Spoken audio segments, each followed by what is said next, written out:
حسن اخلاق کی صفات کے حوالے سے آج ہم انشاءاللہ رسول کریم علیہ الصلوۃ والسلام کے فرامین جو سنیں گے۔ حضور نبی کریم صلی اللہ علیہ وسلم نے ارشاد فرمایا المؤمن یحب لاخیہ ما یحب لنفسہ، مسلمان اپنے بھائی کے لیے وہی پسند کرتا ہے جو اپنے لیے پسند فرماتا ہے۔ دوسری حدیث مبارکہ من کان یؤمن باللہ والیوم الاخر، جو ایمان لایا اللہ پر اور آخرت کے دین پر، فلیکرم ضیفہ، بس چاہیے کہ وہ اپنے مہمان کی عزت کرے۔ تیسرا فرمان مصطفیٰ صلی اللہ علیہ وسلم من کان یؤمن باللہ والیوم الاخر، جو ایمان لایا اللہ پر اور آخرت کے دین پر، آخرت کے دن پر، فلیکرم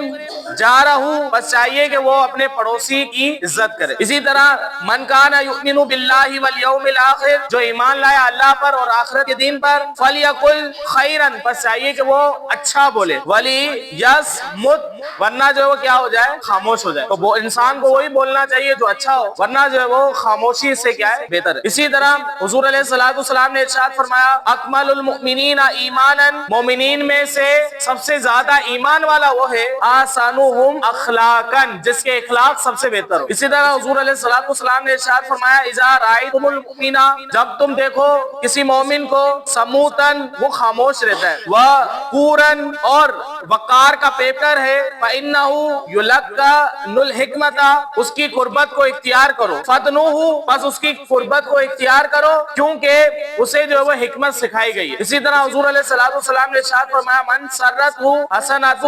جسے اس کی نیکیاں اچھی، وساءتہ سیئاتہ، اور برائیاں بری معلوم ہو، فہو مؤمن، تو وہ جو ہے وہ مومن ہے۔ ایک اور حدیث مبارکہ حضور علیہ الصلوۃ والسلام نے ارشاد فرمایا لا یحل لمؤمن، کسی مومن کے لیے حلال نہیں ہے، ان یشیر الی اخیہ، کہ وہ اشارہ کرے اپنے بھائی کی طرف، بنظرۃ تؤذیہ، ایسی نظر کے ساتھ جس کو جو اس کو تکلیف پہنچے۔ ایک اور فرمان مصطفیٰ صلی اللہ علیہ وسلم لا یحل لمسلم، کسی مسلمان کے لیے حلال نہیں ہے، ان یروی،